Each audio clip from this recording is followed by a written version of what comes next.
First violin por una cabeza. Hello guys, it's Ali Reza. In this video, we're going to be talking about all the difficulties, shiftings, specific bowings, and specific finger numbers for this piece. As you can see here, I've on purpose put all the bowings for all the notes. Now, you may or may not actually need to write all these bowings for every single note. However, if you are to forget what bowings come next, I would strongly suggest that you would write all the bowings for your pieces. And you wouldn't be doing this for every single piece. It's just like an exercise that your brain would get used to processing the notes as they come. After a while of doing this, then you wouldn't actually need to write down the bowings for every single note. Okay, so a few things that I can mention about this piece. One is that obviously make sure you acknowledge pizzicato, arco. Sometimes when you're reading the music fast, you forget when it changes from pizzicato to arco. So what I used to do was to not only circle it, but also highlight it, right? Speaking of which, sometimes where you have to take a repeat or DCL fine or DCL coda or things like that, I used to also highlight those in specific colors so then my eyes would get used to processing how the mapping of the piece works as well. So starting from the top, you already know what to play, whether you're playing the bottom note or top note or both in some cases, all the way up to this point. Make sure as soon as you're done with these two, G and E, you immediately go to the bowing position, go to arco. So as you know, when you're plucking, this is your bow grip. When you're plucking, you don't necessarily have to go to plucking position 100% unless you're plucking for like a page or two for a long time, which would be just grabbing your bow like this, putting the tip of your thumb underneath of the frog and plucking an inch away from the fingerboard, underneath of the fingerboard right here, right? But since you're only plucking for like 2 lines, you're still holding your bow as you would normally, and then you hover it above the strings, then you pluck the strings with your index finger like this. That way you're ready to play with your bow at any time. So just make sure right here in the music, make sure as soon as you're done with these 2 beats, you go right into the...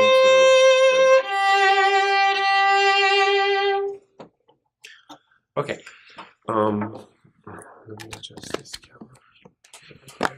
There we go. Okay, perfect. So the first part at A, obviously you know that's on the 3rd position. Now, when you're shifting, make sure your first finger ends up on blue. First finger on blue would be the base finger of your 3rd position, right? And after your 3rd position, your 2nd finger would be the white after blue because B is flat. Then C would be on white, D also would be on white. But not only look at the tapes, but also you need to know the interval between the notes. So A to B flat is a half step, therefore your fingers are touching. B flat to C natural is a whole step, so that's your pattern. And then C to D natural is also a whole step. So these are your notes, right? So when you play this part, just so you can see, from A,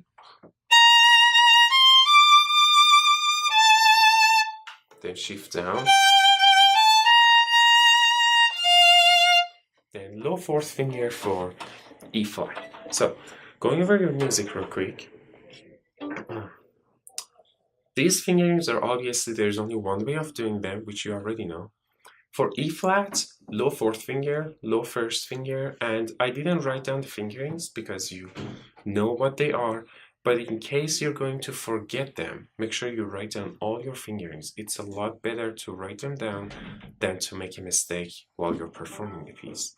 You can easily, ahead of the time, well ahead of the time, write it down, practice it, get used to seeing the numbers at the same time as reading the notes, and that way you will actually learn the music much faster. So write down your fingerings on specific notes that you may or may not forget. So low first finger for F natural, everything is as it is. At B, you shift up again to third position. One thing to keep in mind, try to isolate these two different rhythms. One is 4 solid eighth notes, the other one is 1/8 note, 1 dotted eighth, a 16th, and another eighth. So the difference would be 4/8, dotted eighth followed by 16th. So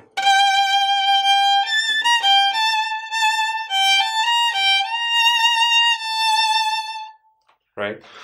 So make sure you distinguish those two different rhythms so that we all match our rhythm together. Moving on, everything is as it is. Here is your F sharp. Sometimes you play it as F natural, sometimes it's as F sharp, so don't get it confused. At excuse me, at solo, again, if you look over your rhythm, just the rhythm sequences that you have, it repeats itself quite often. Here, here, here, as you see. So you either have this part, triplets, or half note, dotted quarter notes. There is nothing too difficult and too, there's not much variety going on. There's only like maybe 5 or 6 different types of rhythm that you have in this piece. So by learning all these different types, you would be able to be precise every time you play the rhythm. Starting from here, obviously you know how it goes.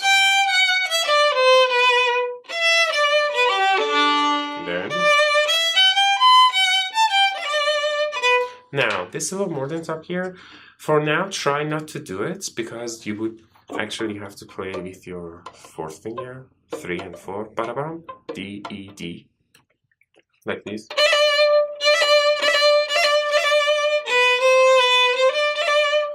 So try to learn it as it is, but after you learn the notes precisely as they are, you would be able to add that mordents in as well.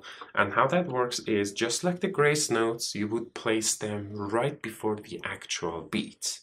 Okay, sometimes right before the actual beat, sometimes right on the beat, at the beginning of the beat. Ba-da-bam. But most of the times it's right before you play that actual beat, which is in this case D. Moving on, for D sharp, I would suggest using your low 4th finger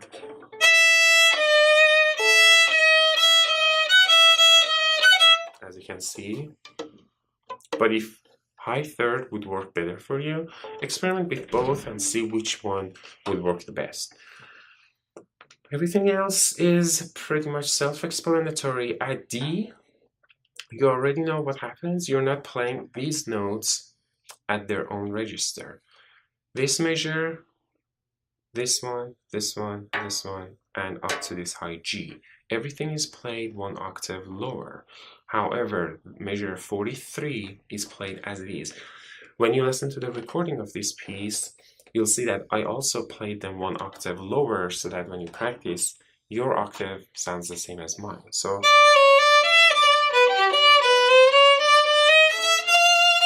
don't forget, this D sharp should always be low 4th. It's a lot easier. Specifically in that case, that D sharp, if you played it on low 4th, would make a lot more sense than high 3rd. But make sure you make a tunnel like this, and low 4th doesn't touch your E string, so then you can move on. Okay, so going to the second page, as you can see here, from G all the way to here, measure 80. You pretty much play the same exact rhythm, right? But the challenging thing is to identify whether or not you're playing on the downbeats or upbeats, right? That's one of the common problems that most musicians have. which is confusing the downbeats and upbeats. And when they're supposed to play on the up, they would end up playing on the downbeats. But as you can see, your downbeats on beats 1, 3, and 4, actually you can look at this way, they're all rest. So you have ta ta ta ta ta ta. 1, 2, 3, 4, rest ta ta ta ta, rest ta, right? And follow the bowings that I wrote here that would make everyone to be together a lot more, everyone to be unified as far as their articulation. And try to play both notes together on the ones that you can, right? So these are open. So open, open, open G and open D. These ones shared first finger, as you can see, first finger on A, first finger on E. When you have to cover two strings with one finger, you technically put your finger almost in the middle of these two strings, where you usually, if you were only on G, you would put the middle of your finger, like the center of your finger on G, the center on D, or whichever. But when you're playing on both, you would put your center of your finger in between these two strings, right? That way you would be able to pretty much cover both notes, both strings, like this.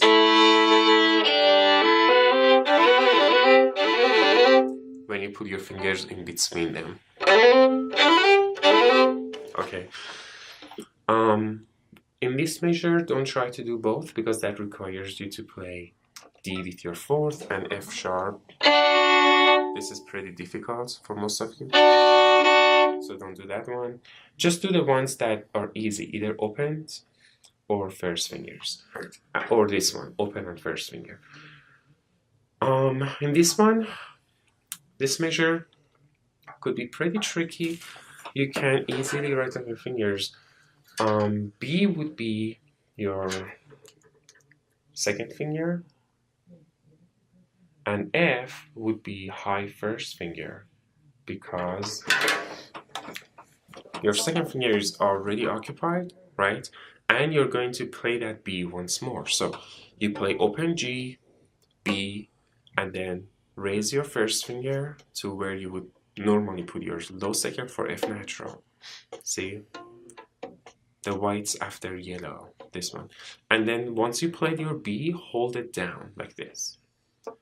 Then you adjust your F natural, then you play them both together. So if you can see them like this, see, you go from low to high. That's the only one that's different. Then you go back to normal. E flat, low first. C sharp, in this case, you have to use low fourth for this C sharp.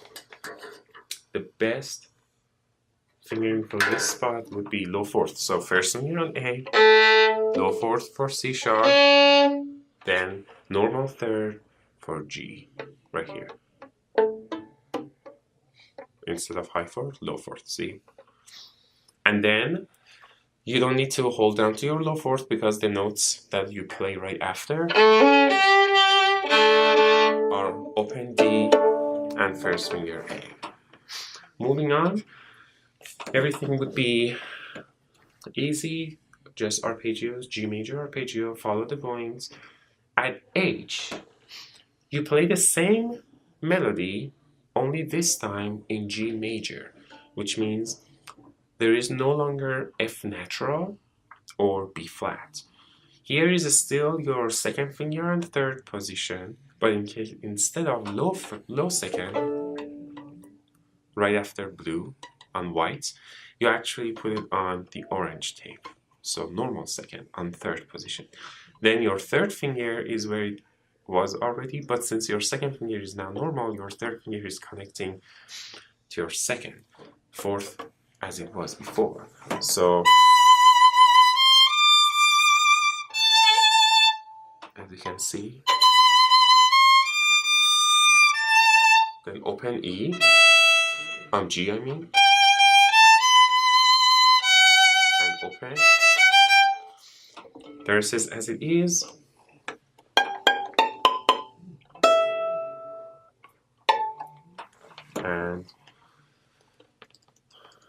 A, G, A, B. All the notes are very, very easy up to this point. As soon as that's over, you again shift up to the third position. And again, don't let go of your first finger, even though you're not playing it yet. When you aim for B, you have to adjust your first finger first. Remember, this is your bass. And then play your second. G. And that would be the end of it. All the way up to here, everything would be exactly the same. Starting from here, we technically go back to G minor, but this time you're not playing the melody. Second violin's playing the melody, but you do have F natural. So the key is now again G minor. Don't forget to play F natural, low first, and low fourth for E flat, low first for B. And here's the tricky part. When your low first finger is for B, you automatically either lower your first finger or move your entire hand back, right? But then the next note is actually C sharp. Now C sharp, in normal position, you just normally just use high second. But when your first finger is low, that's gonna feel even higher than what it usually feels. So look at your tapes and make sure you listen to your C sharp. It really has to be this sound.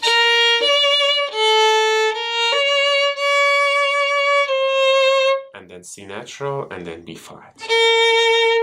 Then the next time, remember we talked about doing a little mordent here, that we put it on the A, like this. This second high A, you could do, and then A, B, A. You would do the mordents with B flat, which is low fourth. So open A, B, A, G, F, G, right? So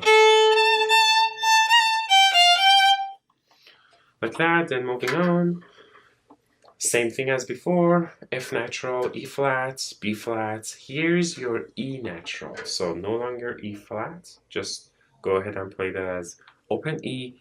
Now this scale here almost sounds like a G minor scale, right? So play the first 4 notes, right? And then second 4 notes. D, low fourth, F natural, F sharp, G. For F natural, F sharp, G, you could either do low first, normal first, second, or low first, low third, low second, low third. Ba-da-bam! Then you don't have to do any sliding if this works easier for you. I would do it with low first, normal first, second, low second, like this. But if you want, that would also work, as long as you do. Those are the notes, and it doesn't go faster than what I just played it at. That's pretty much it. One last thing before we move on to the next piece.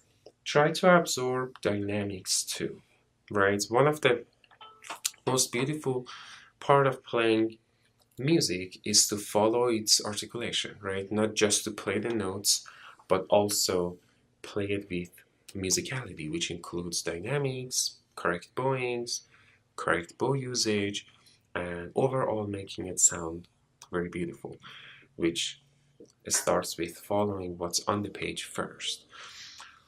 Okay, that's all I have to mention about this piece, and have fun practicing, guys.